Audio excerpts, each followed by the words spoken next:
Assalamualaikum warahmatullahi wabarakatuh. Kembali lagi saat ini bersama saya dan Fatih. Saya ingin sedikit berbagi informasi ya dan pengalaman.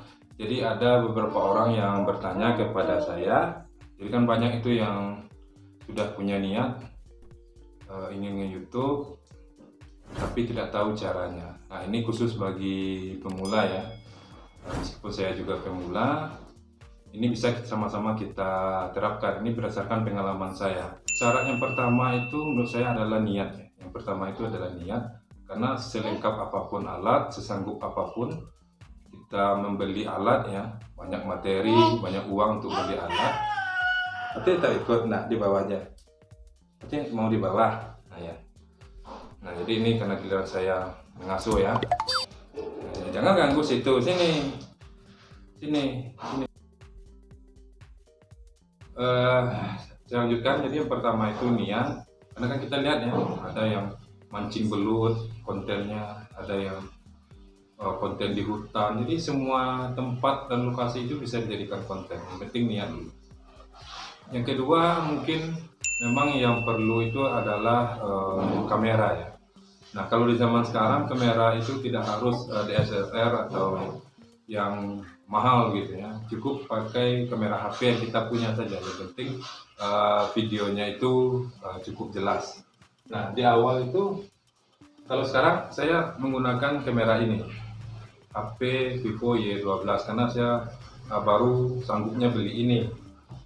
Kalau waktu itu saya kredit ya, sekitar tahun yang lalu lah. Kalau di awal-awal ini video ini yang cukup banyak ya ditonton sampai ribuan, itu saya belum niat untuk nge-YouTube. Saya baru menggunakan kamera waktu itu, kalau tidak salah kamera ini ya, Samsung Duos. Waktu itu saya cuman iseng memvideokan waktu kerja dan saya upload ke YouTube, belum diedit dan belum dipersiapkan dengan baik lah. Kemudian berlanjut ke HP ya, saya pinjam lagi HP istri, kalau tidak salah Asus Zenfone Selfie ya waktu itu. Nah jadi intinya apapun HP-nya, asalkan kameranya bisa jelas, bisa menangkap suara dengan jelas, nah itu saya pikir sudah bisa digunakan untuk memulai nge-YouTube. Nah yang ketiga mungkin ini konten ya, konten kita memilih konten yang ingin kita upload ke YouTube. Sebenarnya kalau memang tidak ingin terlalu spesifik, misalnya tidak ingin terlalu spesifik mereview gadget gitu ya, jadi kalau yang ingin bercampur pun boleh, atau kalau sekedar daily vlog juga boleh. Jadi semuanya itu bisa dijadikan konten, sesuaikan saja dimana kita tinggal. Saya lanjutkan lagi, kalau memang kita memiliki kemampuan untuk beli laptop, saya sarankan untuk alat untuk mengedit itu melalui media, peralatannya itu melalui laptop. Saya gunakan Asus. Asus ini sudah saya gunakan dari awal saya nge-YouTube. Kalaupun tidak punya tidak apa-apa, yang penting punya handphone ya. Kemudian soal aplikasi lagi. Selanjutnya soal aplikasi yang saya gunakan pada awalnya itu saya gunakan Movie Maker yang bawaan laptop itu ya. Kita kan biasanya kalau beli laptop ada Movie Maker. Nah, saya cuma gunakan itu. Meskipun terbatas, yang penting kita bisa edit, kita bisa upload. Bahkan kalau tidak diedit pun bisa kok langsung diupload. Yang penting videonya jelas, suaranya jelas gitu ya, kontennya ada. Bisa.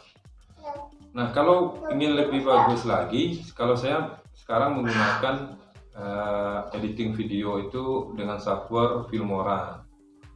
Ya, awalnya saya gunakan Filmora 9, tapi sekarang memang agak rumit ya, karena Filmora 9 ini sudah di-upgrade ke Filmora 10, dan itu sangat sulit sekali untuk mengatasi supaya kita tidak membayar ya. Biasanya kan kalau Filmora 9 kita bisa masukkan serial code ya, bisa kita dapatkan bebas di Google, jadi tanpa membayar kita bisa menggunakan Filmora itu tanpa ada watermark ketika selesai mengedit. Nah kalau sekarang itu agak susah mencari Filmora 9, meskipun saya punya file Filmora 9 itu, ketika kita install dia otomatis upgrade ke Filmora 10. Nah, untuk mensiasatinya nanti saya akan buat link download Filmora-nya di deskripsi. Silahkan di download Filmora di sana. Saya lupa ini Filmora 8, pokoknya versi sebelum Filmora 9 ya, 8.9 entah berapa. Pokoknya dengan Filmora ini kita tetap bisa mengedit tanpa dia minta register ya, jadi dia tidak tanpa register dan tanpa watermark.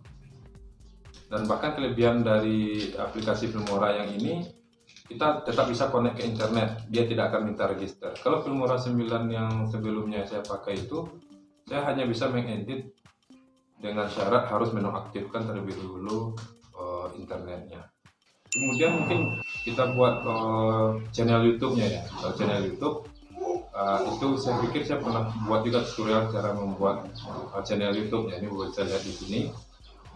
Silahkan diikuti saja. Penting kita punya email. Ya, melalui email itu nanti kita bisa membuat channel YouTube. Karena untuk masuk ke YouTube itu, untuk buat channel kita harus membutuhkan email. Nanti otomatis nama di email kita menjadi nama channel YouTube kita. Itu saya dulu tips atau persyaratan menjadi YouTuber pemula yang bisa saya bagikan berdasarkan pengalaman saya pribadi. Bagi yang suka dengan video ini, jangan lupa like dan juga share ke teman-teman mungkin yang membutuhkan informasi serupa. Kemudian bagi yang ingin bertanya silahkan ketik di kolom komentar pertanyaannya, insya Allah akan saya balas satu persatu. Dadah. Ya, jangan lupa ya subscribe channel Naluri Edukasi, karena itu merupakan sebuah apresiasi bagi seorang konten kreator, sehingga saya lebih semangat lagi membuat konten-konten yang bernilai edukasi lainnya atau konten-konten hiburan begitu ya. Mungkin itu saja, saya Romi Mesra pada channel Naluri Edukasi. Anda kambang jadi guru. Wassalamualaikum warahmatullahi wabarakatuh.